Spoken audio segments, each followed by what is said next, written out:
এই যে hello guys, দেখেন খিরাই কেটে নিছি, বুঝছেন? এই যে খিরাই শীতকালে এমনি কাইটা কি করবেন তারপর আমি দেখাইতেছি। এই যে কাঁচামরিচ থেচ্চা নিছি, ছেঁচা ছেঁচা করছি, কেঁচা কেঁচা দিলাম। কাঁচামরিচ, শুকনামরিচ থাকলে শুকনামরিচ দিবেন। আমার এখন কারেন্ট নাই, এই জন্য শুকনামরিচ টালতে পারি না, এই জন্য দিতে পারলাম না। কাঁচামরিচ দিয়েই কাজটা সেরে নিন।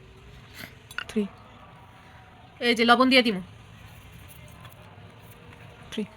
এই যে তেঁতুলের মার ভালো মতন ভিজাইয়া কসলাইয়া নিলেই বাস তেঁতুলের মার হয়ে যাবো।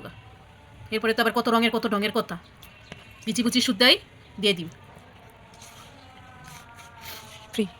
দিমু ধনিয়া পাতা কুচি কুচি করে কেটে লিছি হাতে, এই যে দিলাম। এখন দিমু কাসুন্দি, এই যে কতগুলি দিয়ে দিলাম, ঢেলে দিলাম। হ্যাঁ জাগা দিয়ে দিছি কোনো সমস্যা নেই।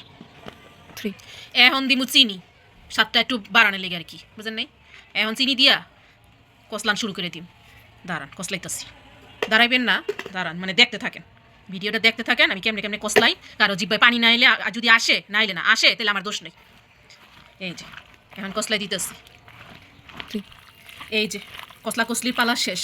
এত জ্বর এত ঠান্ডা আমার, কথা কইতে পারতাছি না গাইস। এখন এগুলি খাম। জাল একটু কম হয়েছে, এটা অসুবিধা নাই। কি জিব্বার মধ্যে পানি আয় পড়ছে না? আমার কথা সত্যি। এমনি এই যে খিরাই ভর্তা রোদ্রে পোয়া খাইবেন, ঠান্ডা জ্বর সব পলায় যাইবুগা। কেউ সত্য কইছি না মিথ্যা কইছি, যা জানো দিয়ে দিচ্ছি।